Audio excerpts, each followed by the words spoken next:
बिस्मिल्लाहिर्रहमानिर्रहीम। एक शहीद की आरज़ू। हज़रत साद बिन अबी वक़ास रज़ी अल्लाह ताला अन्हा कहते हैं कि जंग ओहद से पहले मुझसे अब्दुल्ला रज़ी अल्लाह ताला अन्हा ने कहा, आओ हम अल्लाह से अपनी अपनी आरज़ुओं की दुआ करें। मैंने कहा, अच्छा। हम एक किनारा हो गए। पहले मैंने दुआ की, इलाही जब कल दुश्मन से मेरा मुकाबला हो तो मेरा मुकाबला ऐसे शख्स से हो जो हमले में भी सख्त हो और मुदाफ़त में भी पूरा हो।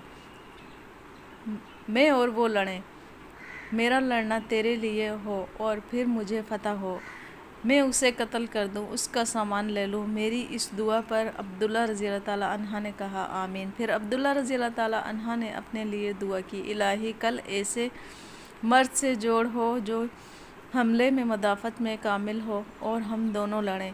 मेरा लड़ना तेरी राह में हो और वो मुझे कत्ल कर डाले, फिर मेरी नाक और कान काट डाले। फिर जब मैं तेरे सामने हाजिर हूँ तो दरियाफ्त फरमाए कि अब अब्दुल्ला तेरी नाक और कान क्यों काटे गए हैं। तब मैं अर्ज़ करूँ तेरी राह में और तेरे रसूल अल्लाह सल्लल्लाहु अलैहि वसल्लम की राह में, तब फरमाए कि वहाँ तो सच कहता है।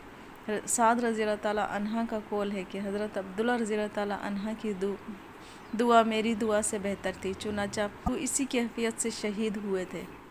बिस्मिल्लाहिर्रहमानिर्रहीम। एक शहीद की आरज़ू। हज़रत साद बिन अबी वक़ास रज़ी अल्लाह ताला अन्हा कहते हैं कि जंग ओहद से पहले मुझसे अब्दुल्ला रज़ी अल्लाह ताला अन्हा ने कहा, आओ हम अल्लाह से अपनी अपनी आरज़ुओं की दुआ करें। मैंने कहा, अच्छा।